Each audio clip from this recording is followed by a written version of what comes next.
Hayop ka, Goryo! Nakarating na sa akin ang nangyari. Pinagsamantalahan mo ang anak ko. Bakit mo nagawa yun? Bakit? Alam mo kung gaano kami naging tapat sa'yo. Kahit samot-saring iligal na ginawa mo, hindi ka namin nilaglag. Hindi kami nagsalita sa mas nakatatas na otoridad para ipahuli ka.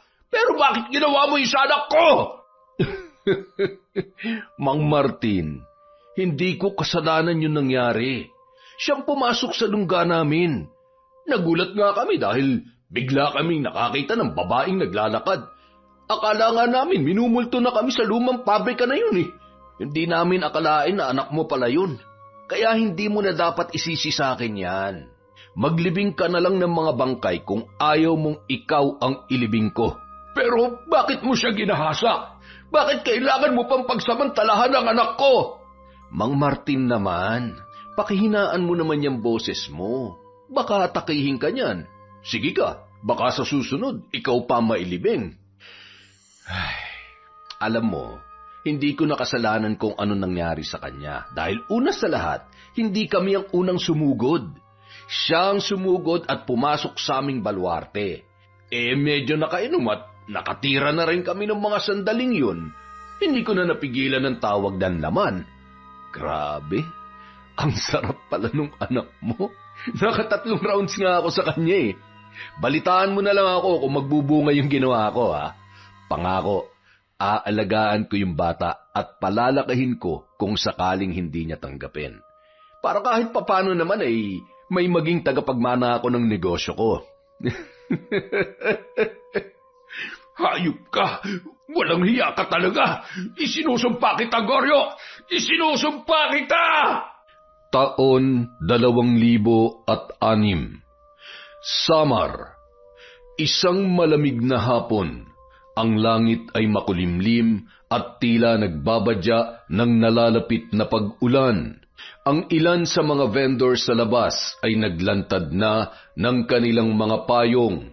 Ang iba naman, nagtalukbong ng mga gamit para hindi mabasa ang kanilang mga paninda. Pero sa dulo ng sementeryo may 2 tao na tila wala pa ring balak umuwi. Marina, anong ginagawa natin dito sa dulo ng sementeryo? Gusto ko lang ulit bisitahin ang puntod na to. Ha? Ano bang meron sa puntod na yan? Kamag-anak nyo ba yan? Hindi, pero madalas tong ikwento sa akin ni tatay. Kabisadong-kabisado ko na nga ang kwento ng puntod na to eh. Bakit ba? Ano bang meron dyan? Ikaw talaga? Pareho tayong taga rito tapos hindi mo alam ang kwento nito? Ba, malay ko. Alam mo namang wala akong hilig sa ganyan nun eh. Pati magulang ko, hindi rin mahilig sa mga kwentong nakakatakot. Sa'yo ko nga lang nakahiligan to eh. Kaya natural lang na hindi ko alam ang lahat ng mga kwento-kwento rito. Saka, alam mo namang lagi rin kaming umaalis dito. Ganito kasi yon. Ayon sa kwento ni tatay, isang mambabarang daw ang nakalibing dyan. Bernarda Soledad daw ang pangalan at mahigit 100 taon na siyang nakalibing. May mga nagsasabi na hindi raw nawala ang kapangyarihan niya, na isama niya pa raw yon hanggang dito sa hukay. Kaya kung napapansin mo, sa lahat ng mga puntod at nicho rito, yung sa kanya lang lagi ang pinakamalinis at hindi nilulubog, ni hindi nga tinatablan ng dumit alikabok eh, dahil daw yun sa kapangyarihan niya na nangangalaga rito. Ah, ganun ba yun? Kaya naman pala, parang nakakatakot nga talaga. At hindi lang yan, tuwing sasapit daw ang birthday niya, tumutupad din daw siya sa mga kahilingan. Tapos, pwede ka rin daw lumapit dito kung may tao ka na gusto mong ipabarang. Ah, talaga? Tingnan mo yung araw ng kaarawan niya sa lapida, August 24, 1903. July 27 na ngayon, malapit-lapit na. 1 buwan na lang ang hihintayin. So, anong balak mo? Gusto mo mag-wish dyan? Parang oo, kaya nga binabalik-balikan ko eh. Umaasa ako na mas mabilis niyang tutuparin ang wish ko kapag lagi kong dinadalaw ang puntod niya. Sus, sa lahat ng pwedeng paghilingan sa isang patay na mambabarang pa talaga? As if naman tutuparin niya yan. At kung matupad man, ano naman ang magiging kapalit, aber? Ikaw talaga? Masyado kang negatibo mag-isip. Hindi mo kasi naiintindihan eh. galing sa paranormal ang kapangyarihan niya, kaya tungkol lang din sa paranormal ang kahilingan ko. Hindi naman ako hihiling ng pera o numero sa loto eh. Ang bala ko sanang hilingin, bigyan niya ako ng third eye para makakita na ako ng mga multo at engkanto. Huh? Namputya naman Seryoso, Marina? Third eye pa talagang hihilingin mo? Oo, ano naman? Alam mo, matagal ko na rin pangarap magka-third eye. Gustong-gusto ko makakita ng mga multo o ng mga ligaw na espiritu. Kahit anong elemento o nilalang basta yung hindi nakikita ng normal na tao. Gusto ko kasing makita lahat ng mga kinukwento sa akin noon ni tatay eh. At saka parang napaka-espesyal mo kasi kapag may nagagawa ka na hindi nagagawa ng iba, di ba? Ay nako, obsessed ka na talaga sa mga paranormal na yan. Sana nga lang walang masama mangyari sa'yo sa mga ginagawa mo, ha? Bakit naman? Ano ba masama sa pagkakaroon ng third eye? Pwede nga yung makatulong sa iba eh. Isipin mo na lang, kapag may ligaw na kaluluwang hindi matahimik, o kaya kapag may pinatay, pwede ko siya makausap kung ano ba talaga nangyari sa kanya para mas mabilis siya mabigyan ng hustisya. Naku, akala mo lang madali yun. Pero, sige, sabihin na nating malaman mo nga ang totoo kapag sinabi sa'yo ng ligaw na kaluluwa. Ang tanong, may maniniwala ba sa'yo sa batas? Pwede mo bang gamiting ebidensya sa korte yung statement ng multo? Di na pagkamalan ka pang baliw nun. Ewan ko sa'yo. Napaka-negatibo mo talaga mag-isip. Halika na nga, mukhang uulan na yata. Ang dalagang si Marina ay lumaki sa poder ng kanyang tatay Martin. Bata pa lamang siya nang mamatay ang kanyang ina dahil sa isang sakit. Kaya silang dalawa na lamang ng ama ang namuhay sa munti nilang tahanan sa bayan ng Katubig. Simple lamang ang kanilang pamumuhay, pero pareho naman silang masaya. Sepulturero ang kanyang ama, habang siya naman ay nagtitinda ng mga kakanin sa palengke. Pareho silang nag-iipon dahil balak niyang bumalik sa pag-aaral sa susunod na taon. Sa kabilang banda, mahilig si Marina sa mga paksang katatakutan. Dahil sepulturero ang kanyang tatay, lagi siya nitong kinukwentuhan ng mga nakakatakot na karanasan sa sementeryo mula nung siya ay bata pa. Nakahiligan na rin niya ang pagbabasa ng mga horror comics at pocketbooks dahil dito. Adik na adik siya sa panonood ng mga paranormal investigation documentaries na nabibili niya sa DVD. At minsan rin tuwing magkikita sila ng kaibigang si Nemensyo, lagi siyang nagpapasama sa mga abandonadong lugar na malapit sa kanila para kumuha ng video sa paligid. Nagbabaka sakali siya na may makikita siyang kakaiba sa pamamagitan ng kamera. Ang lumang videocam na yon na niregalo sa kanya ni Nemensyo ang ginagawa niyang third eye. Nang gabing yun, nasa inuman ang kanyang ama. Nakipag-birthday yon sa isang kaibigan nito sa kabilang bayan. Kaya naman ang kasama niya sa loob ng kanilang bahay ay walang iba kundi si Nemensyo.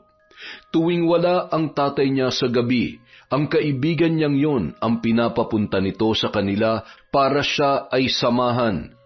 Kahit mahilig sa katatakutan, medyo duwag pa rin siya at ayaw maiwan mag-isa, lalo na sa kanyang pagtulog. Nang gabing yon, kasalukuyan niyang pinapanood sa videocam ang mga nirecord niyang video sa iba't ibang lugar na pinuntahan nila ng kaibigan. Sinisilip niya ang bawat sulok at detalye kung may nakunan bang multo o anumang nilalang sa paligid. Si Nemensyo naman, nasa harap ng lamesa habang nakatutok sa pinapanood sa telebisyon. Marina, bumili kaya tayo ng pagkain sa labas. Parang nakakagutom ang katahimikan eh. Sige ba, sandali lang, magbibihis lang ako. Pagkatapos magbihis, lumabas na ang magkaibigan para bumili ng makakain sa tindahan. Ang pinakamalapit na tindahan sa kanila ay aabutin ng 5 minutong lakaran. Nasa kalagitnaan pa lang sila ng paglalakad nang bigla silang mapahinto. Sa di kalayuan kasi, nakita nila ang grupo ni Goryo. Kasalukuyang may binubugbog ang mga kalalakihan.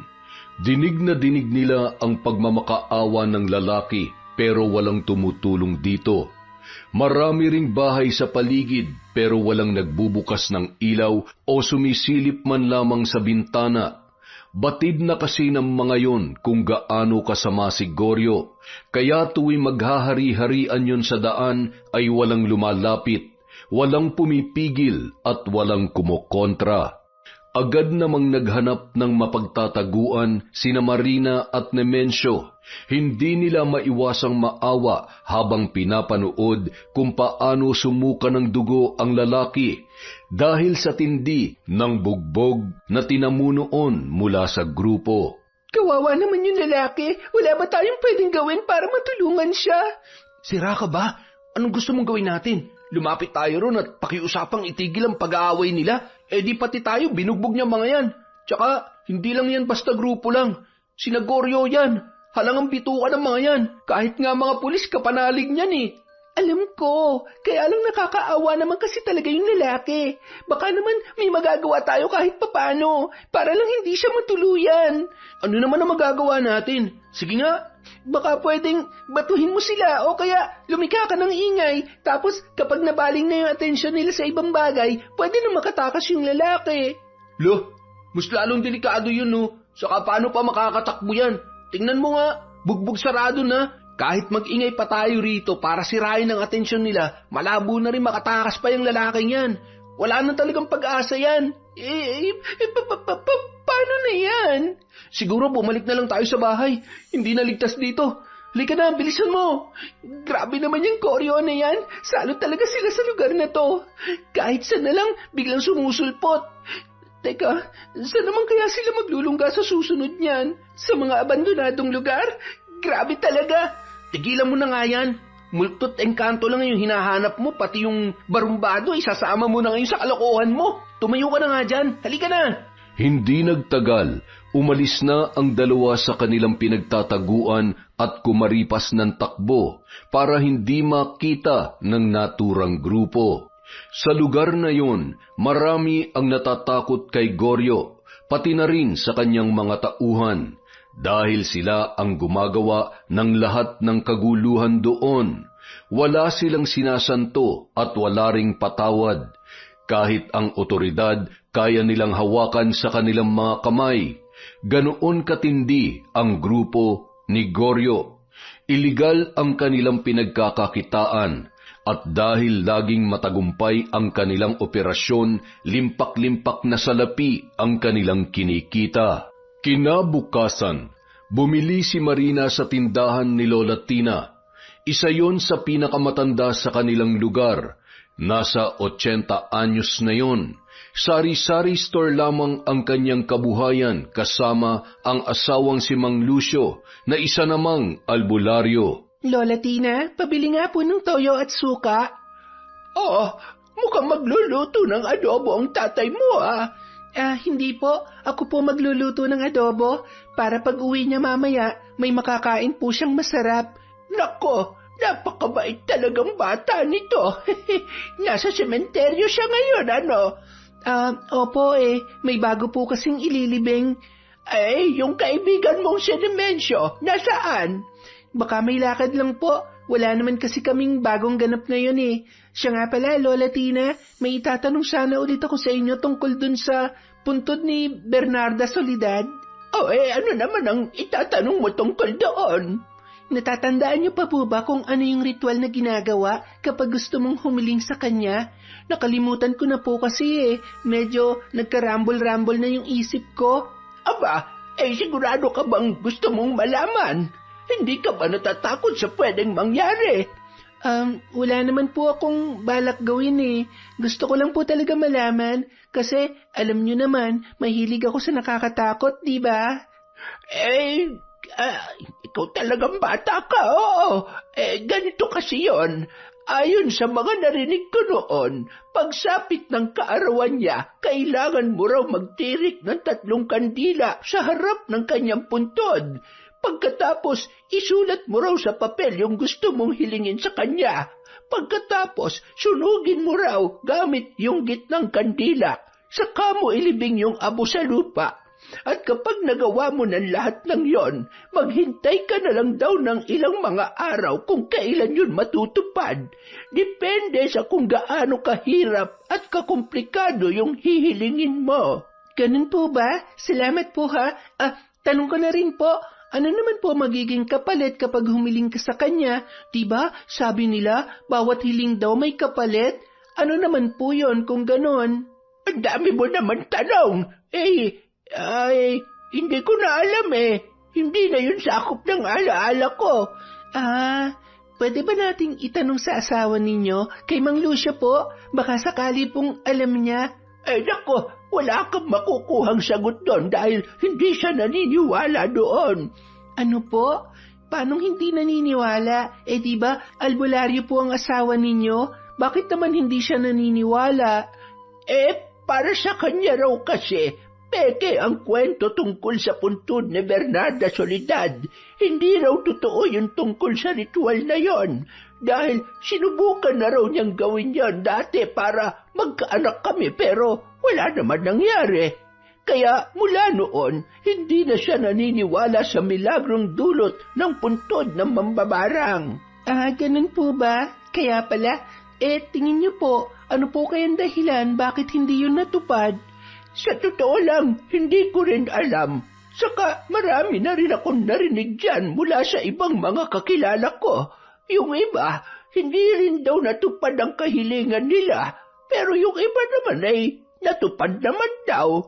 Hindi ko alam kung paano nangyayari yun pero sa tingin ko, namimili lang yung mambabarang kung kaninong hiling ang kanyang tutuparin. At kung ano man ang dahilan ay walang sino man ang nakakaalam. Maraming salamat po, Lola Tina. Malaking tulong na sa akin yung impormasyon na yan. Bakit? May balak ka bang gawin ang ritual na yan para humiling sa kanya? Hindi po. Sige po, una na po ako. Nang sumunod na araw, muli silang nagkita ni Nemensio. Nalungkot siya sa sinabi ng kanyang kaibigan. Marina, bukas aalis kami ni nanay. Luluwas daw ulit kami sa probinsya ng lola ko. Ano? Bakit biglaan naman yata? Kaya nga eh. Kaso wala rin naman ako magagawa. Kailangan kong samahan yun. Gaano naman daw kayo katagal? Mga 2 buwan daw eh. Ha? Ang tagal naman? Kaya nga eh. Pasensya ka na ha. Hindi mo na kita masasamahan sa mga paranormal adventures mo. Sige, okay lang. Wala rin naman tayong magagawa eh. Magiging okay ka lang ba rito sa inyo? Oo naman. Basta magbalitaan na lang tayo. Sige ba, walang problema. Siguro, maglibot na muna tayo sa bayan bago ko umuwi. Para kahit papano, masamahan pa kita kahit ngayong araw lang. O sige, tara na. Pero, naalala ko lang pala, nasa na kaya si Gregorio ngayon? San kaya sila nagpunta o nagtago? At ano na kaya nangyari doon sa lalaking binugbog nila kagabi? Baka bigla natin sila makasalubong ulit sa daan eh. Hayaan mo na yun. Saka, imposibleng gumala sila ng ganitong oras.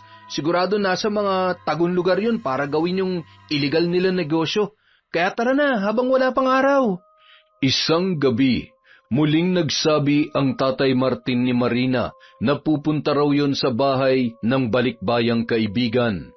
Dahil nagyayayon ng inuman, iba ang naging reaksyon niya sa pagkakataong yon. Iiwan niyo ako mag-isa, Tay. Parang hindi ko kaya. Alam niyo namang ayokong naiiwan mag-isa eh. Hindi ako makakatulog ng maayos nito. Bakit? Nasaan si Nemensio? Ba't di mo tawagin sa bahay nila para may kasama ka ulit dito? Wala po siya ngayon eh. Umuwi ulit sila ng nanay niya sa probinsya. 2 buwan daw sila doon. Nagpaalam siya sa akin nung 1 araw pa. Ganoon ba? Sige. Gusto mo, isama na lang kita. Kaso, baka magtagal ako ron. Baka abutin kami ng madaling araw. Alam mo naman yung si paring Enteng ko. Tuwing nagyayaya ng inuman yun talagang madaling araw nang inaabot. Opo, ayos lang po sa akin. Kaya ko naman yon. Siguro ipapakiusap na lamang kita kung pwede kang makahiga sandali sa kwarto nila habang hinihintay ako.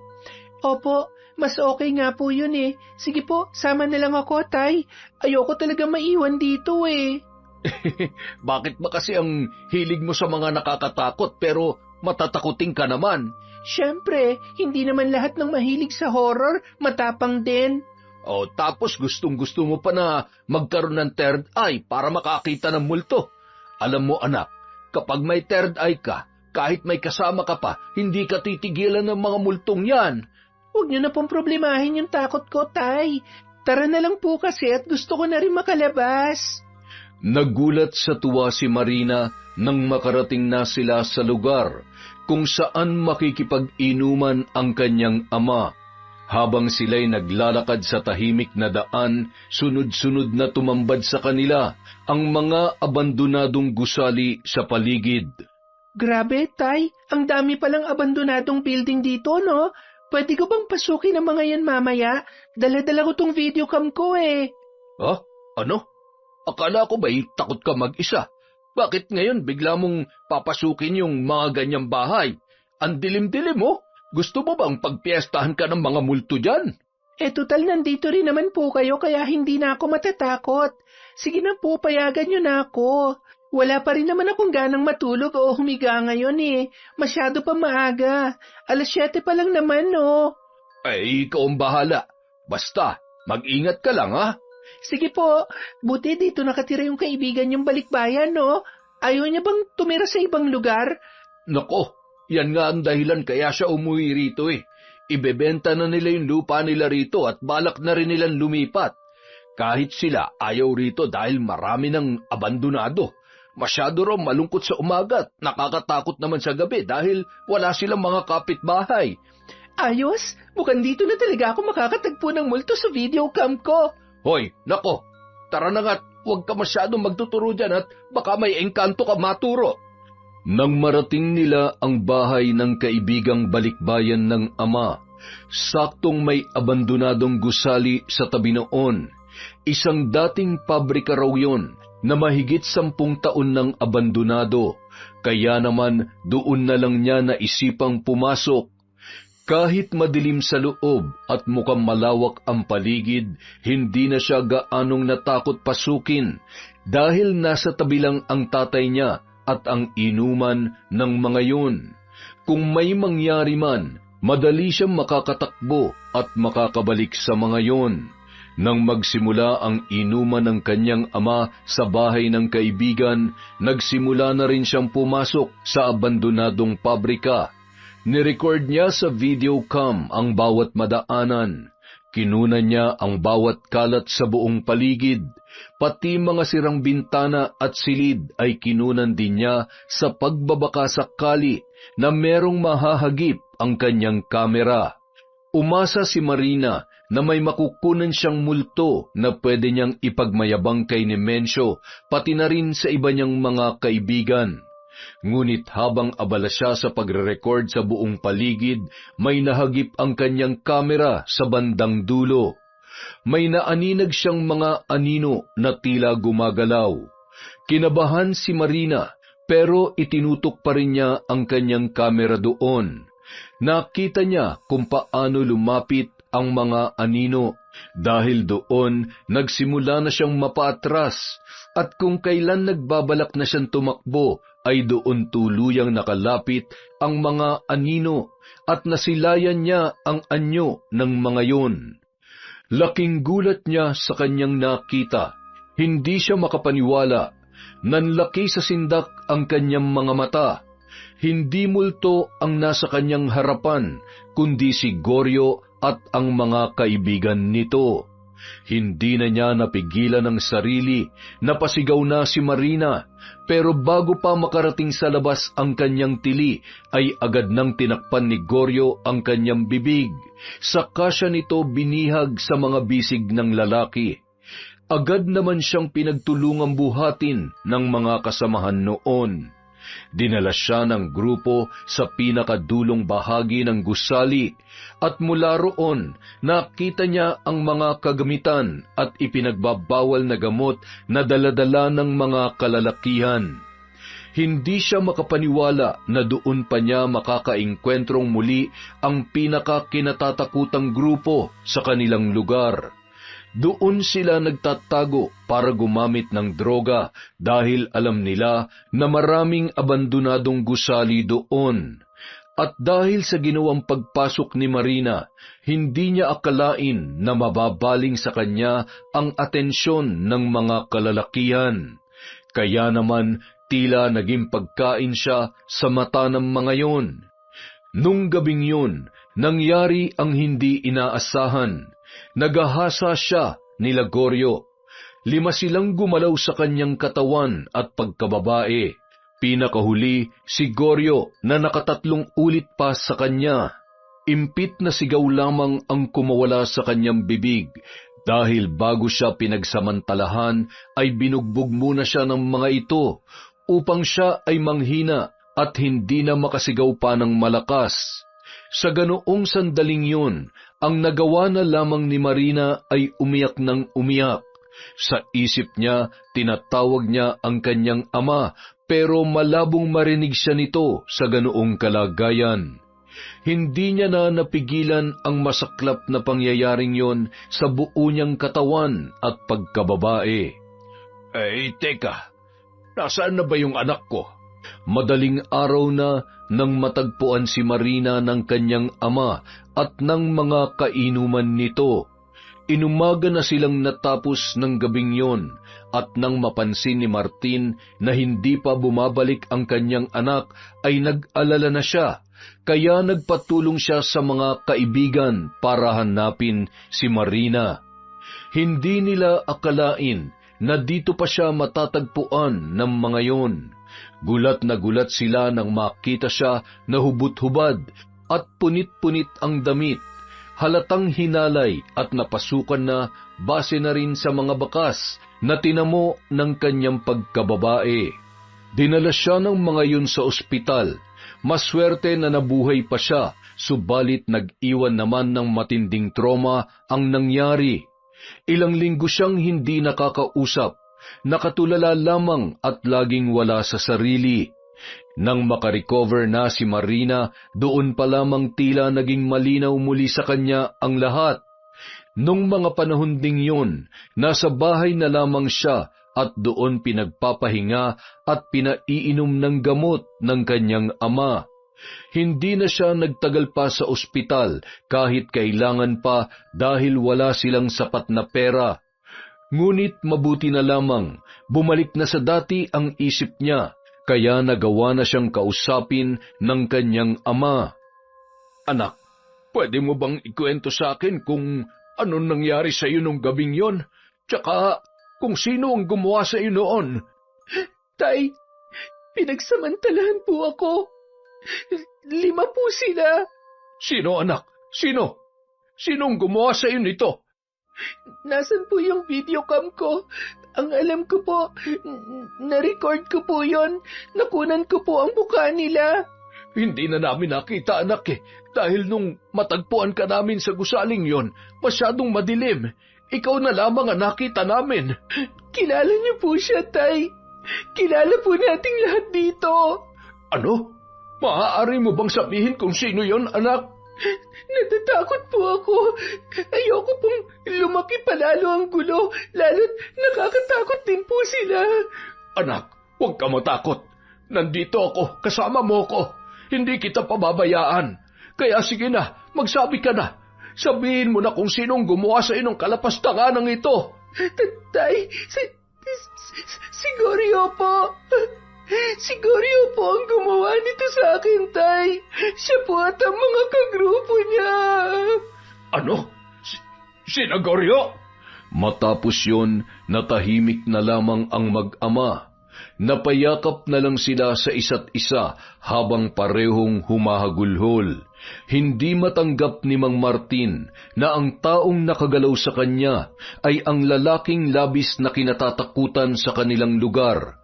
Batid nila na wala silang laban kay Goryo pati na rin sa mga kagrupo nito. Isang gabi, Masayang naglalaro ng baraha sina Goryo sa kanilang kuta nang biglang mag-ingay ang ilan sa kanyang mga tauhan. Ayon sa mga ito, may panauhin daw sila na nagpupumilit pumasok at gusto siyang makausap. Ayaw raw noong magpaawat at nagawa pa noong suntukin at napatumba ang ilan sa mga nagbabantay sa gate. Saglit na napahinto si Goryo sa paglalaro at binitiwan din muna niya ang kanyang sigarilyo. Pagtungo niya sa garahe, nasilayan niya si Mang Martin na kilalang sepulturero sa sementeryo sa kanilang lugar.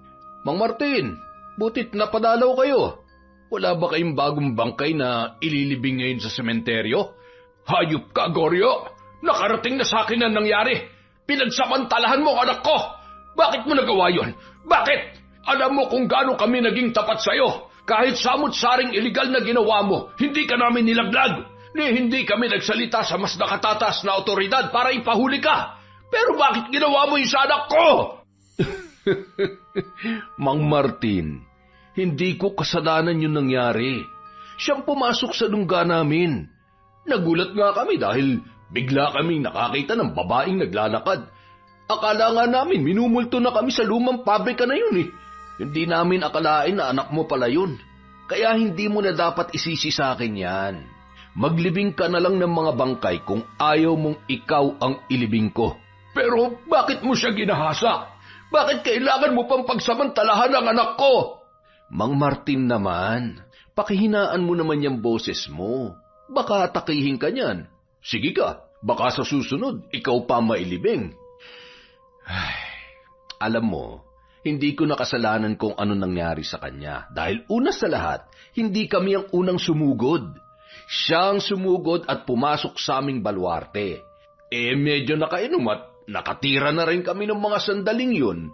Hindi ko na napigilan ng tawag ng laman. Grabe, ang sarap pala nung anak mo. 3 rounds nga ako sa kanya eh. Balitaan mo na lang ako kung magbubunga yung ginawa ko ha. Pangako, aalagaan ko yung bata at palalakahin ko kung sakaling hindi niya tanggapin. Para kahit papano naman ay may maging tagapagmana ako ng negosyo ko. Hayop ka! Walang hiya ka talaga! Isinusumpa kita, Goryo! Isinusumpa kita! Sa sobrang galit ni Mang Martin, hindi na nito napigilang sumugod sa kanya. Sinubukan itong awatin ng mga tauhan ni Goryo pero pumalag pa rin yun. Ginamit niya ang kamao at isa-isang nakipagbatuhan ng suntok at sipa sa grupo. Lingid sa kanilang kaalaman, nung kabataan ni Mang Martin ay mahilig yon sa martial arts kaya may alam yon sa boxing, muay thai at karate. Maging si Goryo ay bahagyang nagulat sa ipinamalas ng matanda. Nagawa rin noong patumbahin ang kanyang mga tauhan kahit napakarami ng mga yon. Kaya naman sa huli, silang dalawa na ang nagkaharap. Sila ang nagkasubukan ng lakas. Ipinamalas na rin dito ang sarili niyang kaalaman sa martial arts. Nagpalitan sila ng mabibigat na suntok at sipa. Pero sa huli, hindi rin yun umubra sa kanya. Kahit gaano kalakas si Mang Martin, hindi nito mapapantayan ang taglay na enerhiya ni Goryo dahil ito ay bata pa. Ilang sandali pa, tinalo niya na si Mang Martin. At dahil sa pang-aabalang ginawa nito sa kanya, dinampot niya ang patalim sa mesa at isinaksak sa matanda. Natawa pa siya nang marinig ang pagdaing at pagpalahaw noon sa buong paligid. Ilang saglit pa, muling nagbalik si Goryo sa lamesa at itinuloy ang paglalaro ng baraha. Inutusan naman niya ang mga kasama na itapon na lamang kung saan ang katawan ni Mang Martin. Makalipas ang ilang oras, may kapitbahay na nagpunta kina Marina. Dahil wala pa ang tatay niya, siya na ang nagbukas ng pinto at humarap doon, kahit hindi pa siya handang humarap sa mga tao dahil sa trauma na kanyang natamo. pero hindi siya makapaniwala sa kanyang narinig. Marina, mabuti na lamang at nandito ka. Bakit po, Mang Joel? Ano pong kailangan nyo? Ang tatay mo.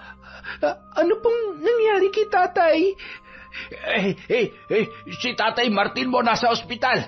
Malala ang kanyang lagay. Ano po? Bakit po? Ano po nangyari sa kanya? May sumaksak sa kanya. Natagpuan na lang namin yung katawan niya sa tabi ng basurahan. Akala nga namin ay patay na. Buti na lang at humihinga pa. Naidala pa namin sa ospital. Kailangan mong sumama sa akin ngayon din.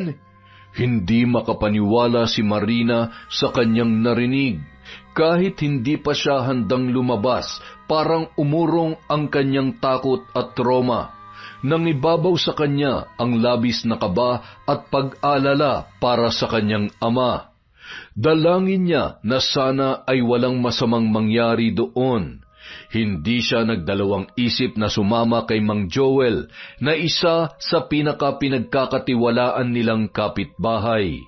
Nang pumunta sila sa ospital kung saan isinugod ang kanyang ama, nakita niya ang masaklap na eksena habang kasalukuyan yung inaasikaso ng mga nurse. Matindi ang tinamo nitong saksak at nanganganib ang buhay noon.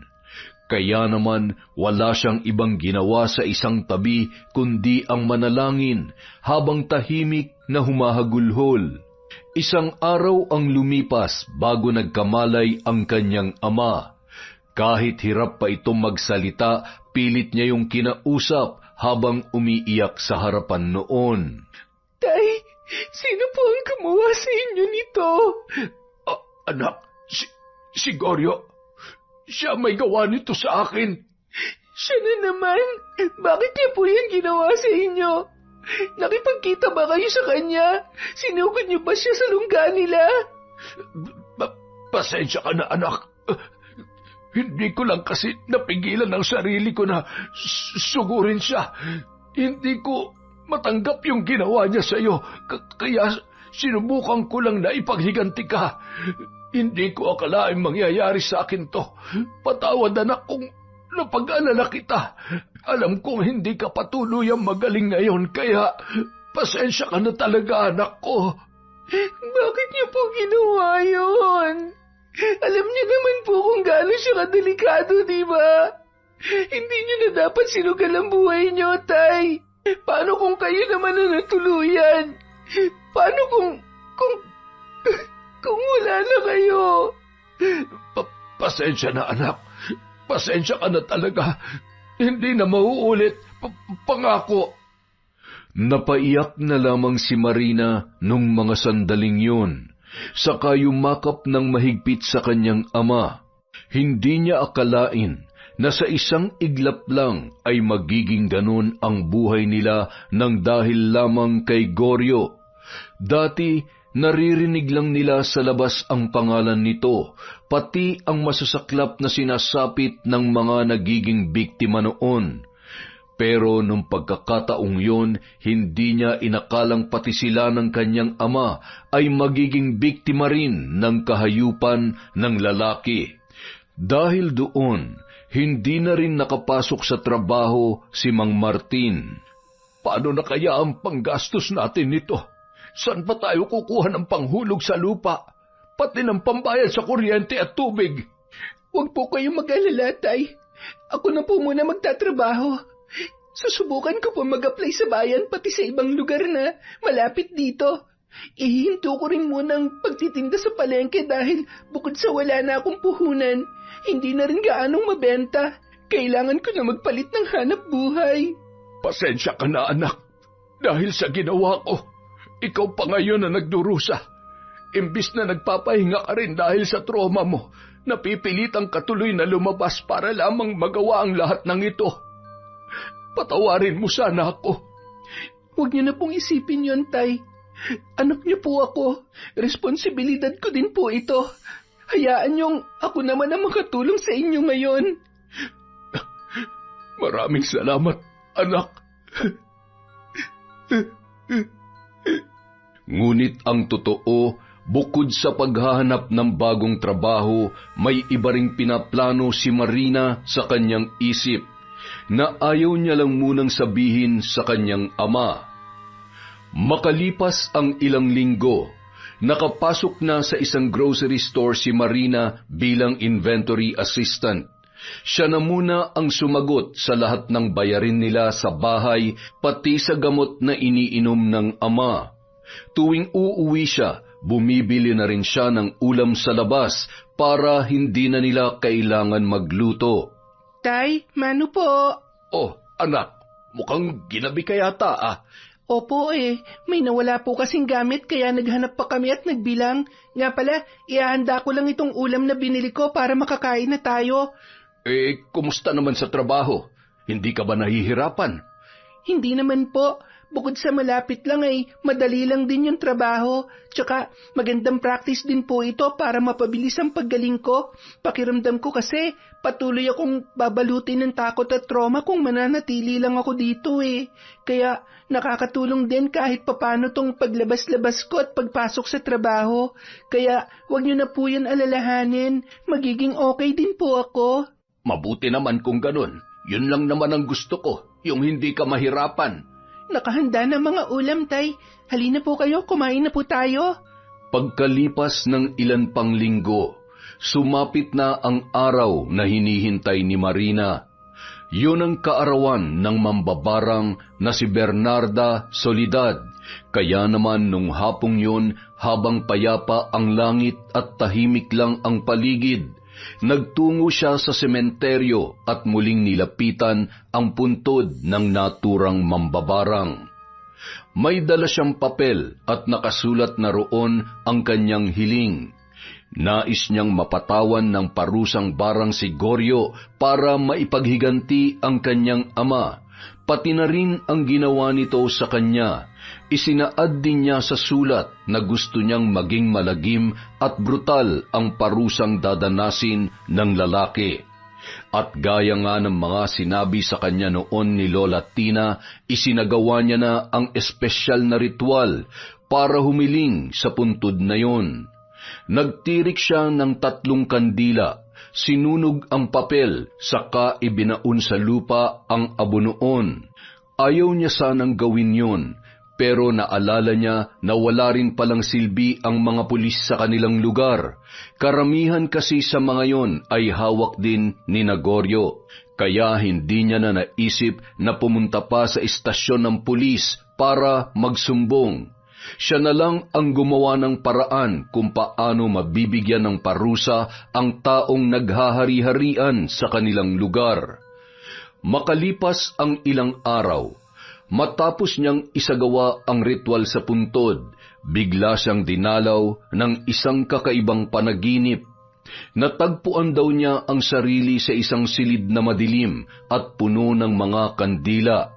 Kausap niya sa harap ang isang matandang babae na nagpakilala bilang si Bernarda Soledad. Narinig ko ang iyong hiling. Huwag kang mag-alala, iha. Tutulungan kitang makaganti sa mga taong lumapastangan sa iyo, pati na rin sa iyong ama. Ang mga taong gaya mo na nababalot ngayon ng galit at puot, ang mas gusto kong tinutulungan. Kaya panatilihin mo lang ang galit mong yan. Magiging mas matindi ang epekto ng parusa kapag may galit na umiiral sa iyong puso. Paano niyo po ako matutulungan? Narito ang mga hakbang upang makapagpataw tayo ng parusa sa kanya. Kailangan ko ang iyong kooperasyon para maisagawa ito. Sabihin mo sa akin, handa ka ba? Handa po ako. Ituro niyo sa akin ang dapat kong gawin para makapaghiganti sa Goryong yon. Sa susunod na pagbabalik mo dito, ito ang kailangan mong gawin. Kumuha ka ng litrato ng taong nais mong ipabarang. Isulat mo ang buo niyang pangalan sa likod. Pagkatapos ay magtirik ka ng 3 kandila sa aking puntod. Sa pagkakataong ito, hintayin mo munang mangalahati ang kandila. At kapag nasa kalahati na, doon mo sunugin ang litrato sa kahit saan man sa mga kandila. At kapag naging abo na yon, ibaon mo lamang sa lupa at patakan ng dugo na magbumula sa iyong kamay. Magagawa mo ba yon, Iha? Gagawin ko po. Nais kong makamit ang hustisya para sa amin ng tatay ko. Kinabukasan, bumalik si Marina sa puntod ng mambabarang, dala ang mga ipinakuha nito. May litrato na siya ni Goryo na nakita niya sa internet at naipagtanong na rin niya sa mga kapitbahay ang buong pangalan noon. Gaya ng sinabi sa kanya ng mambabarang sa panaginip, isinulat niya sa likod ng litrato ang buong pangalan ng lalaki. Sa kanya hinintay na mga lahati ang 3 kandila na kanyang sinindihan sa harap ng puntod. Nang mga lahati na, doon niya sinunog ang litrato at hinintay yung maging abo. Pagkatapos ay ibinaon niya yun sa lupa. At gaya ng huling hakbang na isinaad nito, tinusok niya ng karayom ang kanyang daliri, saka pinatakan ng dugo ang lupa. Nagulat pa siya dahil makalipas lang ang ilang saglit, biglang namatay ang apoy ng 3 kandila, kahit wala namang dumaraan na hangin. Natigilan siya at napaisip, mukhang yun na marahil ang senyales na dininig na ng bangkay ang kanyang hiling. Hindi niya na mahintay ang mangyayari sa lalaki na nang-abuso sa kanila ng kanyang ama. Samantala, abala naman ng mga panahon na yun si Goryo. Naghatid siya ng supply ng ipinagbabawal na gamot sa kanyang kliyente. Siya mismo ang nag-deliver ng mga yun. Pagkabigay niya, agad ding iniabot sa kanya ang pera na nagkakahalaga ng 250,000. Dahil kumita ng malaki, nagpunta sila sa isang beach sa probinsya para magbakasyon at magpahinga. Wala muna silang ginawang iligal nung mga sandaling yun. Sinamantala nila ang pagpapahinga at nagpakasaya. Hanggang sa isang gabi, umuwing nakainom si Goryo. Dala ng kalasingan, hindi niya napigilan ng sumuka sa banyo. Ngunit laking gulat niya nang makita na may mga bulating sumabay sa suka niya. Hindi maiwasang matakot ng lalaki. Kaya agad niyang binuhusan ng inidoro para mawala yun sa kanyang paningin. Kinusot niya ang mga mata at inalog ang kanyang ulo. Pinilit niyang kalimutan ang nakita. Inisip niya na baka epekto lamang yon ng kalasingan. Pero nang sumunod na araw, muling naulit ang kanyang pagsuka. Sa pagkakataong yun, hindi na mga bulate ang lumabas, kundi mga patay na insekto. Napamulagat sa gulat ang kanyang mga mata. Nang puntong yun, napagtanto niya na may hindi magandang nangyayari sa kanyang katawan. Nagsisimula na siya mabahala para sa kanyang sarili, pero dahil puro bisyo at kalokohan lang ang laman ng utak ng kanyang mga tauhan, wala tuloy siyang masabihan tungkol sa kanyang problema. Hindi niya alam kung kanino siya lalapit. Dahil doon, napagtanto niya kung gaano kahirap ang walang kaibigan o kamag-anak na malalapitan. Marami nga siyang pera dahil sa iligal na gawain, pero wala siyang kilalang mga tapat na tao na handang makinig sa kanyang mga problema. At yun na ang pinakamasaklap na sandali ng kanyang buhay. Hindi niya akalain na aabot siya sa ganoong punto. Ano ba itong nangyayari sa akin? Bakit ako nagkakaganito? Anak ng teteng naman, oo. Kinabukasan, napilitan na siyang lumapit sa isang albularyo. Mabuti na lamang may natagpuan siya sa lugar na yon na kanyang tinutuluyan.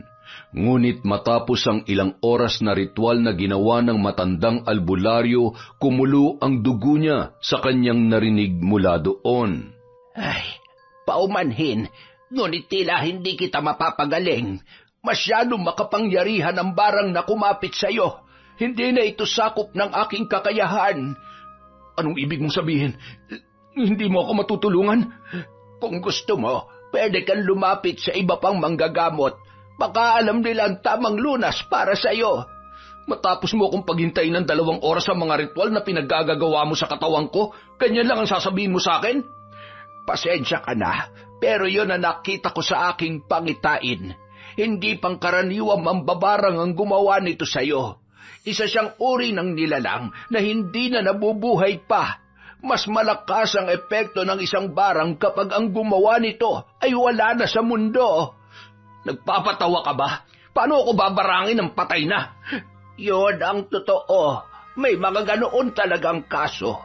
May ibang mambabarang na hindi agad nawawalan ng kapangyarihan pagkatapos ng kanilang kamatayan.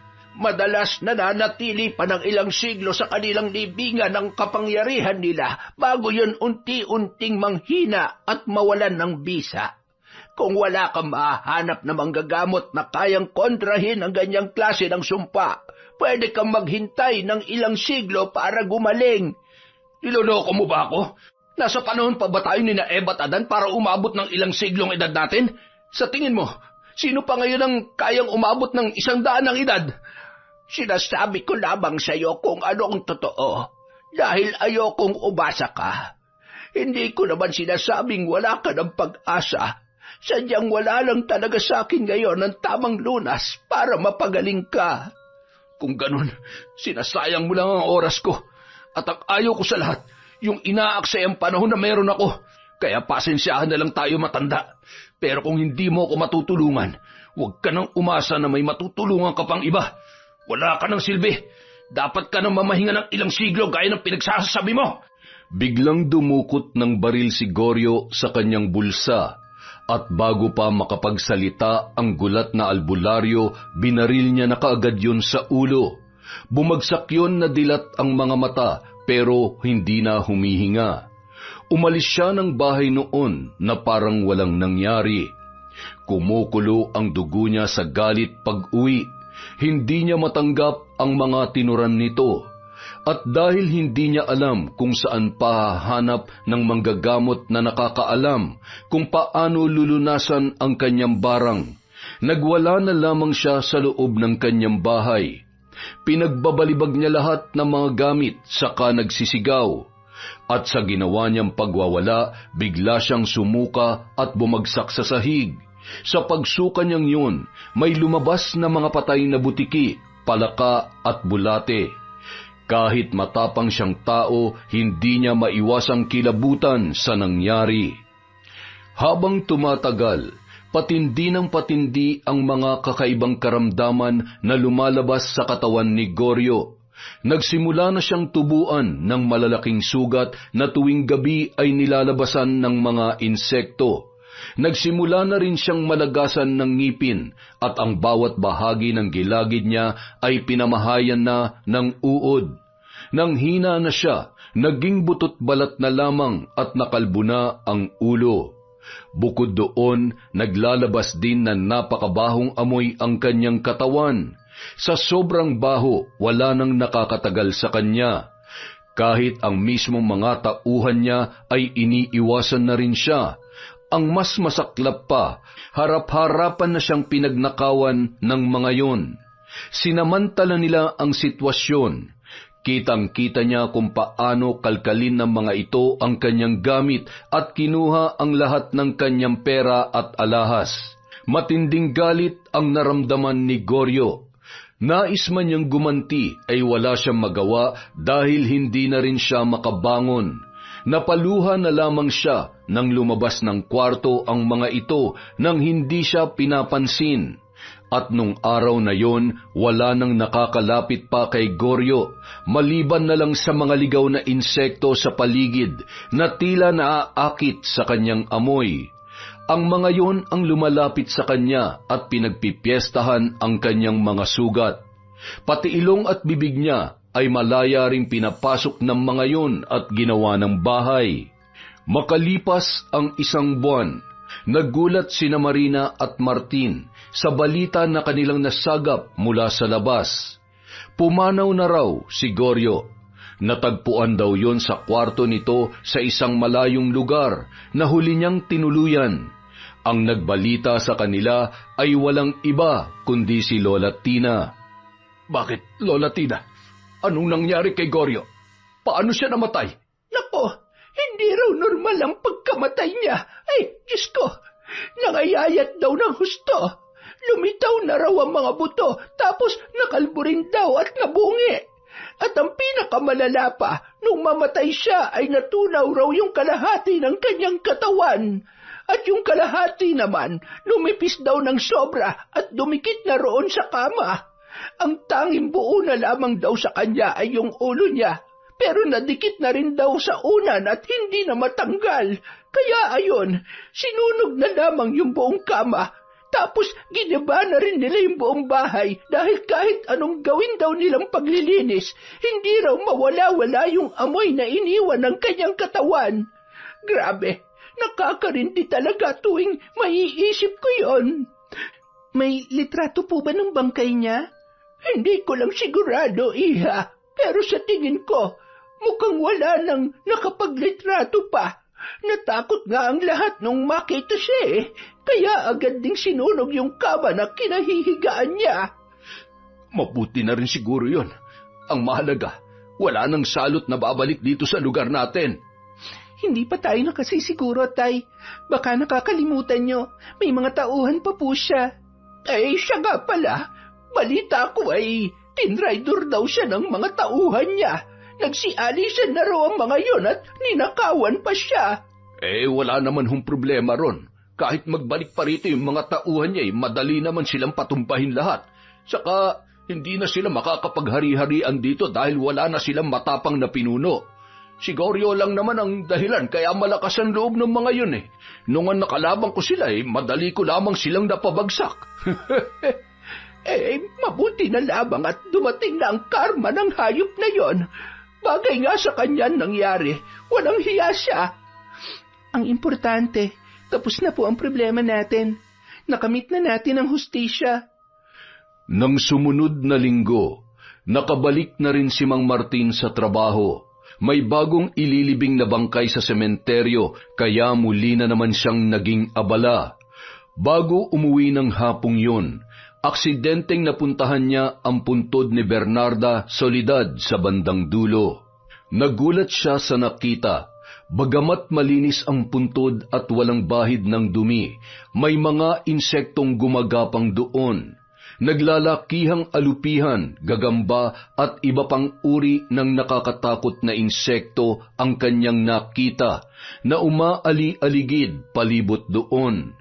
Nanlaki ang kanyang mga mata dala ng takot. Agad siyang napakaripas ng takbo dahil may matindi siyang takot sa mga alupihan. Sa kanyang pag-uwi, iba ang naging tingin niya kay Marina. Agad din niyong napansin ng babae kaya kinumpronta siya nito.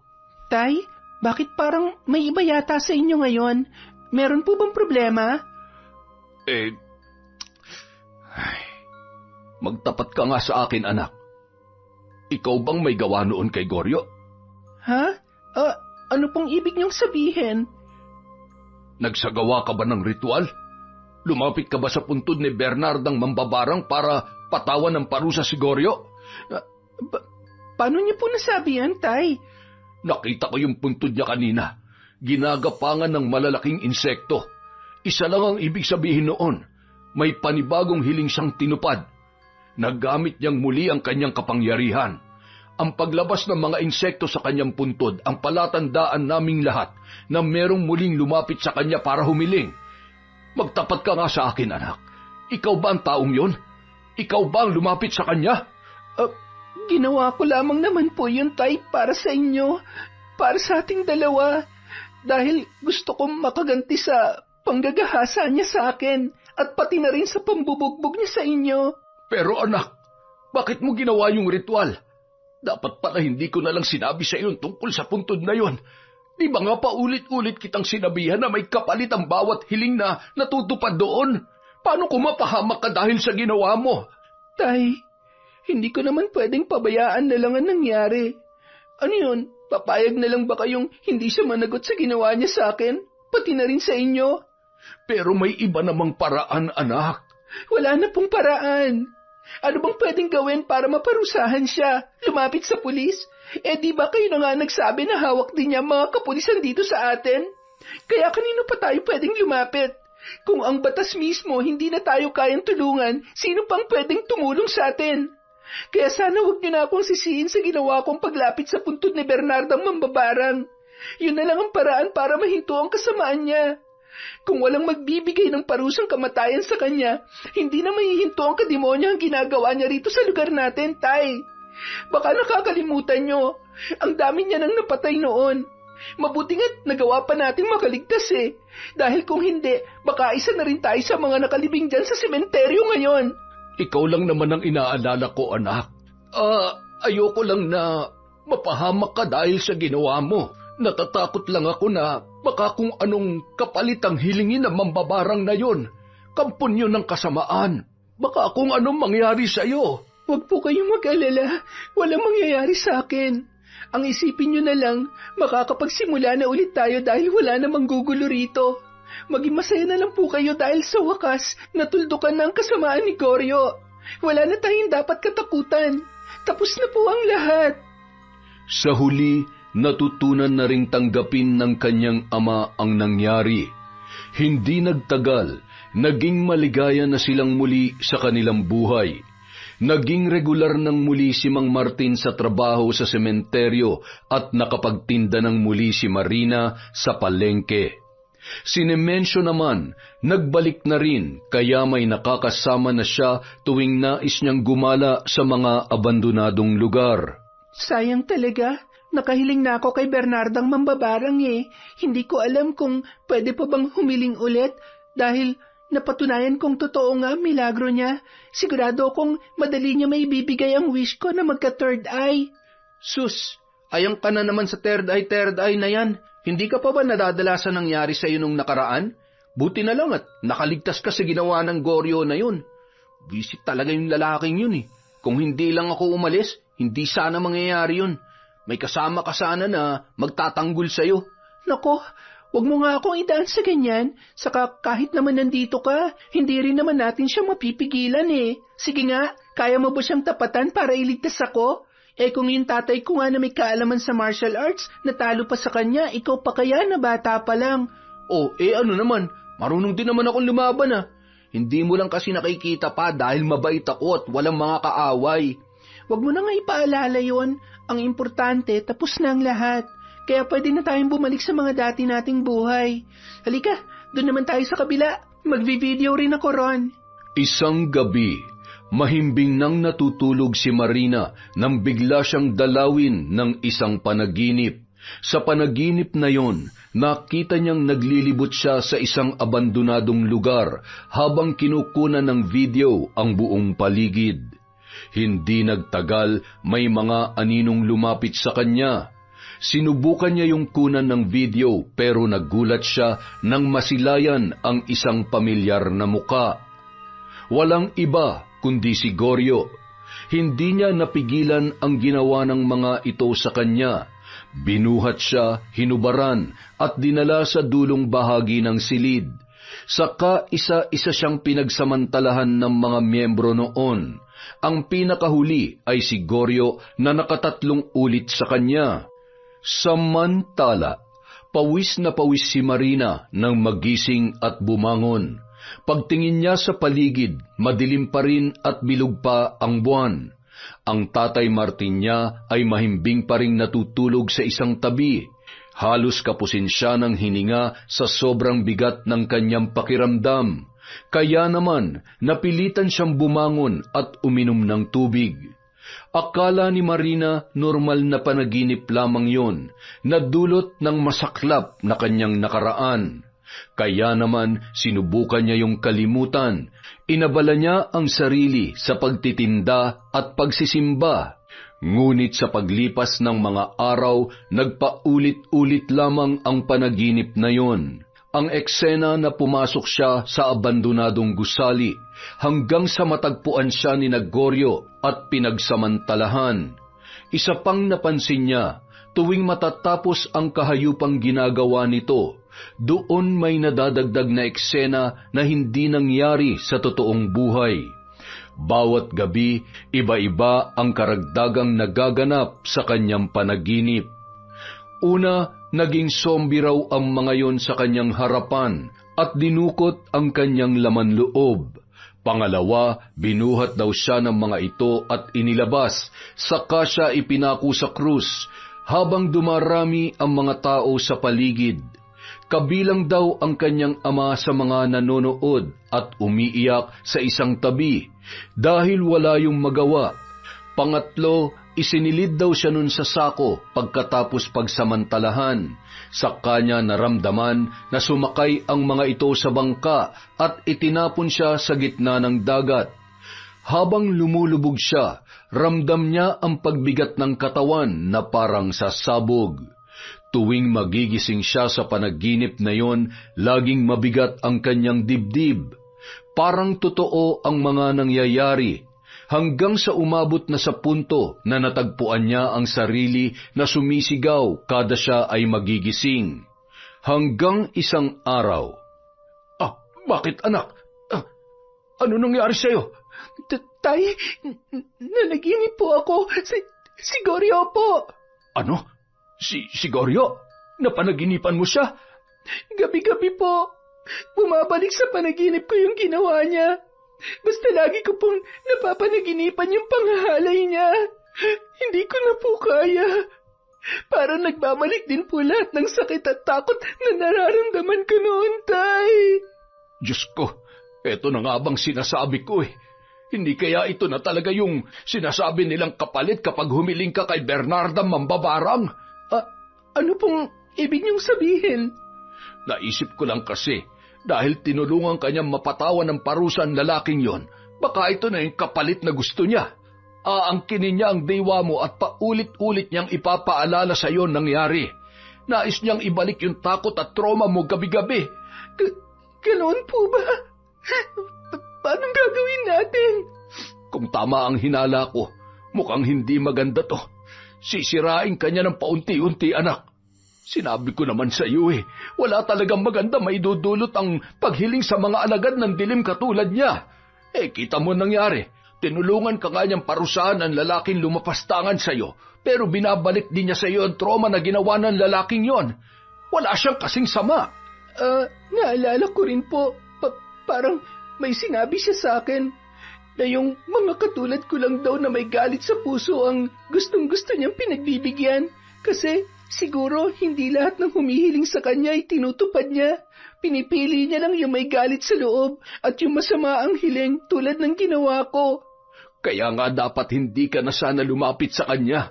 Hindi lahat ng mga kwentong katatakutan ay dapat mong patunayan, anak. Hindi rin lahat ng mga multo dapat pang makita. Gugustuhin mo pa bang magkaroon ng third eye kung ganyan na ang nangyayari sa iyo? Sana naman makinig ka na ngayon. Huwag mo nang ipinapahamak ang sarili mo. Pasensya na po, Tay, pero ano na pong gagawin natin? Huwag kang mag-alala. Hihingi tayo ng tulong sa asawa ni Lola Tina, kay Mang Lucio. Kinabukasan, pinuntahan ng mag-ama ang tindahan ni Lola Tina. Pero sa halip na bumili, ang hinanap nila ay si Mang Lucio na asawa nito. Hindi naman makapaniwala ang matandang lalaki sa kanyang mga narinig. Yan po ang totoo, Mang Lucio. Yan po ang mga nangyari mula nung lumapit ako sa puntod niya. Kung ganoon, may katotohanan nga talaga ang kwento ng puntod ni Bernardang Mambabarang. Totoo naman talaga yun Ikaw lang naman ang pilit na hindi naniniwala, kahit ang dami nang nagsasabi sa'yo. Ngayon ay naiintindihan ko na kung bakit hindi niya tinupad ang hiling ko noon sa kanya na magkaroon tayo ng anak. Ang pinipili niya lang pala ay yung mga hiling na may kinalaman sa kasamaan, gaya ng pagbibigay ng parusa o barang sa isang tao. At ang mga hiling lang na kanyang pinakikinggan ay yung galing sa mga taong may matinding puot sa puso. Tama ba ako, iha? Opo, Mang Lucio. Yun din po ang sinabi niya sa akin sa panaginip ko. Ang mga katulad ko raw na galit ang gustong-gusto niyang tinutulungan. Ay, hindi na bale. Susubukan nating gawan ng paraan yan. Paano po? Paano natin lalabanan ang kapangyarihan niya na kahit kamatayan ay hindi ito kayang pahinain? Hindi natin makokontra ang anumang kapangyarihan o sumpa na ibinalot niya sa iyo. Pero pwede kitang bigyan ng proteksyon o pananggalang para hindi ka na muling dalawin ng masamang panaginip. Heto, may ibibigay ako sa iyo. Ano po ito? Isang mahiwagang bato na kung tawagin sa aming probinsya ay mutya ng Bakunawa. Tuwing matutulog ka, ilagay mo lamang ito sa ilalim ng unan mo. Mapipigilan ito ang pagpasok ng anumang masasamang panaginip. Ito lang ang makakaharang sa sumpang ipinataw sa iyo ni Bernardang Mambabarang. Tandaan mo na pansamantalang lunas lamang ito. Oras na makaligtaan mo itong gamitin, maaari kang balikang muli ng masasamang panaginip. Kaya huwag mo itong kalilimutang ilagay sa ilalim ng iyong unan tuwing matutulog ka. Maraming salamat po, Mang Lucio. Pero ano naman po ang paraan para mawala ng tuluyan ang sumpang ibinigay niya sa akin? Hindi ko pa alam. Hahanapin ko na lamang siguro sa mga lumang libro ang kasagutan. Magtatanong-tanong din ako sa mga kakilala kong albularyo sa aming lugar. Kapag may nakuha na akong sagot, ako mismo ang pupunta sa inyo para sabihan ka. Maraming salamat po sa tulong ninyo, Mang Lucio. Malaking bagay pa rin po ito para sa anak ko. Ayoko na kasi siyang makitang nahihirapan pa, lalo't hindi biro ang pinagdaanan niya sa mga kamay ni Goryo. Hindi rin patas ang walang hiyang Bernarda na yun. Matapos niyan tuparin ang hiling ng anak ko ay siya naman ang nagbibigay ng problema dito. Ang mahalaga, napatunayan na natin ngayon na walang magandang maidudulot ang paghiling sa puntod ng mambabarang na bruhang yon. Kahit palatuparin niya ang hiling mo, may kapalit naman yung masama. Pero ang importante, mabibigyan na natin ng babala ang iba pa kapag may nagsubok na lumapit doon at gawin ang ritual. Mas mabuti siguro kung wag niyo na lamang banggitin sa mga bagong henerasyon ang tungkol doon. Wala na kayong ibang sasabihin patungkol sa puntod ni Bernarda Soledad. Palabasin na lamang natin na hindi tayo naniniwala sa kanyang kasaysayan at huwag na nating ipasa-pasa ang kanyang nakaraan. Hayaan na nating mamahinga ang kanyang kaluluwa at panahon na ang bahala kung kailan mawawala ng bisa ang kapangyarihan niya. Mabuti pa nga. Mula nang ginamit ni Marina ang mutya ng Bakunawa, hindi na siya dinalaw ng masamang panaginip. Kaya naman, nakatulog na siyang muli ng maayos sa gabi at nanumbalik na ang dati niyang sigla. Kahit alam niya na pansamantalang solusyon lamang yon, naging malaki pa rin ang tulong noon para hindi na siya magambala ng malupit na sumpa ng patay na mambabarang. Ngunit makalipas lamang ang ilang buwan, kung kailan akala niya ay nakamit niya na talaga ang tunay na kapayapaan, saka naman nangyari ang kababalaghan na hindi niya inaasahan. Nasa isang abandonadong gusali silang muli ni Nemencio. Gaya ng dati, nagre-record pa rin siya ng video sa pag-asang makakasagap ng multo ang kanyang kamera. At nang mapunta siya sa bandang dulo ng gusaling yon, may umagaw sa kanyang pansin na sobrang gumulat sa kanya. Napasigaw si Marina. Agad naman siyang nilapitan ni Nemencio at pinakalma. Uy, ano nangyari sa'yo? Ba't ka sumigaw? Si Goryo!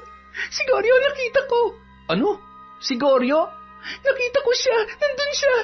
Naroon siya kanina, nakatayo! Sobrang sama ng tingin niya sa akin, tapos nakakatakot yung mukha niya, parang zombie. Gaya na nakita ko sa panaginip ko dati. Ano? Si Goryo? Zombie? Pero paano? Hindi ko alam. Mabuti pa umalis na tayo rito. Hindi pa rin nawala sa isip ni Marina ang pangyayaring yon hanggang sa kanilang pag-uwi. Sinubukan din nilang panoorin ang video na kanyang nakuhaan. Pero nang dumating na yon sa bahagi na nakita niya ang multo ni Goryo, biglang huminto ang video. Na-freeze ang screen noon ng ilang segundo bago nagbalik sa dati. Ngunit sa parting yon, Hindi na nakunan ang multo, kaya naman nakaramdam ng pagkadismaya si Marina. Pero nakita ko talaga siya. Kitang-kita ko. Imposibleng namamalikmata lamang ako. Baka naman epekto lang yan ng trauma mo. Hindi naman kasi talaga biro yung ginawa sa'yo ng Goryong yun eh. Pero ilang buwan nang nakakalipas. Saka hindi ko na nga iniisip yun eh. Masaya na nga ako ulit at wala na akong pinagdadaan ng depresyon ngayon. Kahit na, may mga trauma kasi na kahit hindi mo na nararamdaman, bumabalik-balik pa rin. Saka, sa'yo na mismo nang galing. Ilang buwan pa lang ang nakakalipas mula nung mangyari ang pananamantala niya sa'yo. Kaya natural, hindi pa makakalimutan ng utak mo yun. Kahit masaya ka na sa buhay mo ngayon, maaalala mo pa rin yun. Ano nang dapat kong gawin? Mabuti pa siguro, magdasal ka na lang para tuluyan ng maghilom ang sugat sa loob mo. Kaya lamang, walang nagawa ang mga dasal ni Marina. Dahil sa paglipas ng araw at linggo, sunod-sunod ang pagpapakitang ginawa ni Goryo sa kanya. Madalas, mala-zombie ang kaanyuan nito, parang agnas na bangkay na bumangon sa hukay. Ngunit hindi siya nag-iisa. Minsan may kasama siyang isa pang nilalang na hindi makilala ni Marina. Madalas ay nagtatago lang yun sa likuran ng lalaki at sumisilip sa kanya. Isang payat na matandang kulubot ang muka, malalim ang mga mata at naaagnas na rin ang balat. Sa tansya niya, yun na ang mambabarang na si Bernarda. Mukhang nagpapakita na rin yun sa kanya, ngunit ang tanong ay bakit siya ginagambala ng mga yun. Hindi niya na napigilang sabihin yon sa kanyang ama. Gulat na gulat naman si Mang Martin sa lahat ng kanyang narinig mula sa kanyang anak. Sigurado ka ba, anak? Paano yan? Paanong nakakagulo pa rin sila sa'yo? Di ba binigyan ka na ng mutya ni Mang Lucio na panlaban mo sa kanila? Yung mutya po kasi na binigay niya, panlaban lang po sa masamang panaginip. Tsaka bangungot lang po ang kaya ng pigilan. Pero itong multo ni Goryo at nung Bernarda mambabarang, hindi na po sila sa panaginip nagpapakita kundi sa totoong buhay na. Araw-araw kahit saan nakikita ko po sila.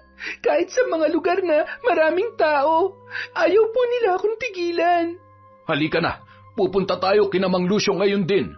Pagkatapos nilang ikonsulta kay Mang Lucio ang nangyari, nagsagawa na lamang ito ng munting dasal para sa kanya. Wala pa raw siyang magagawa dahil maging siya ay hindi na alam kung paano lulunasan ang parting yun. Hindi na raw yun sakop ng kanyang kapangyarihan. Kaya naman magtatanong-tanong na lang muna siya sa mga kakilalang albularyo sa sariling probinsya. Habang naghihintay sa panibagong solusyon, walang nagawa si Marina kundi tiisin ang lahat ng takot. Araw-araw, gabi-gabi, nakikita niya kung saan-saan ang kaluluwa ng dalawa. Minsan si Goryo ang bumubulaga sa kanya sa paligid. Minsan naman si Bernardang mambabarang. Kaya lang mas madalas, magkasabay pa ang dalawa. Hindi na nga siya dinadalaw ng masasamang panaginip, ngunit sa realidad naman siya pineperwisyo ng mga yun. Parang nais muling magbalik ng kanyang trauma. Hindi na siya nakapagtinda sa palengke dahil doon. Lagi na lang siyang nasa kwarto at binabantayan ni Nemencio kapag nasa trabaho ang kanyang ama. Hindi niya na kayang mapag-isa. Ultimo pag-ihi sa banyo, kailangan bukas ang pinto at nakikita niya si Nemencio para hindi siya balikan ng mabalasik na kaluluwa ng mambabarang at ni Goryo. Isang gabi, muli silang nagpakita sa kanya. Pero sa pagkakataong yun, may kasama na ang mga ito. Walang iba kundi ang kanyang sarili. Nakita niya ang sarili na duguan. Mukhang bangkay at malaki ang tiyan. May hawak daw siyang sanggol na mukaring halimaw. Dala ng takot, nagsisigaw si Marina. Halos mabaliw na ang dalaga. Hindi na malaman ni Nemensio at Mang Martin kung paano pa siya tutulungan at pakakalmahin. Hanggang isang araw, binalikan siyang muli ni Mang Lucio. Nakahanap na raw ito ng permanenteng solusyon sa kanyang problema. Sinamahan siya nito ng araw na yon sa mismong puntod ng mambabarang na si Bernarda. Para mawala ang sumpa, kailangan niyang alisin sa lupa ang lahat ng bagay na ibinaon niya roon. Ginawa niya ang sinabi ng albularyo. Pagkatapos noon, pinatakan ni Mang Lucio ng langis na nagmula sa maliit na boteng hawak nito ang lupa. Isang pulang langis para tanggalin ang bakas ng mga bagay na ibinaon niya roon. At mula noon, doon palang nahinto ang pagpapakita ng mga yon sa kanya. Hindi na siya muling ginambala ni Gregorio at Bernarda. Hindi na rin niya ginamit ang mutya ng bakunawa dahil kahit wala na ito sa higaan, nakakatulog na siya ng maayos at wala nang masamang panaginip na dumadalaw sa kanya. Samantala, sinabi ng kanyang ama na lilipat na raw sila sa ibang lugar para makalayo na sa masasaklap na pangyayaring naganap sa kanilang nakaraan. Tay, saan po kayo nakakuha ng perang pambayad sa renta? Hindi na ako sepulturero ngayon, anak. Umalis na ako ron. May bago na akong trabaho at mas malaki na ang sweldo ko. Hindi ko na rin kailangang humarap pa sa puntod ng mga patay. At hindi na rin natin makikita pa ang puntod na yon ni Bernarda Mambabarang. Paano naman po si Nemensio? Ako naman ang mapapalayo sa kanya. Magkikita pa rin naman kayo. Hindi naman sobrang layo ang lilipatan natin. Mga 2 sakay lang mula rito. Maraming salamat, Tay. Siguro, mas mabuti na nga rin yung lumayo tayo sa lugar na ito. Gusto ko na rin talagang magsimula ng bagong buhay. At magagawa ko lang yon kapag ibang lugar na ang makikita ko. Yung malayo sa lahat-lahat ng pinagmulan ng lagim na naranasan natin dito. Yun! Isa na namang kaiba at malagim na kwento mula sa KE.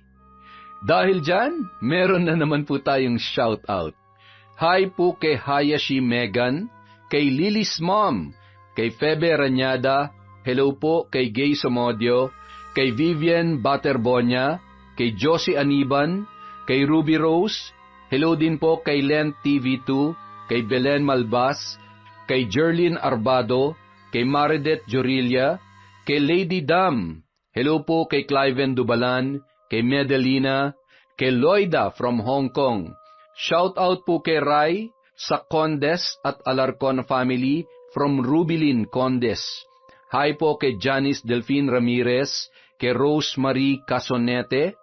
Hey kay Elenita, Hannah Maylin Sesgundo, Mirna Alfaro, Helen Flores, Ami Viray. Shout out po kay Evelyn Frimalino, kay Chris Gel Mamado, Arlene Castro Ramos, hello po sa De Chavez family from Mami Riza, kay Charmini Video, hi kay Tessie Reyes, kay Janice Galolo, kay Earhart the Great Vlog, hi din po kay Elaine Cardiente, kay Red Gaspar, kay Lynette Reparado, kay Thelma Carasawa, Lou Franz, John Roy Reyes from Mabel Reyes, hello po kay Sylvia Marie Alegre, kay Marilyn Baltazar, kay Jobel Baldonasa, kay Brandy Jones, kay Glovina Perales, Fernandez at Renton family from Andrea, hi kay Jasmine Vicente, kay Sydney Crosswind,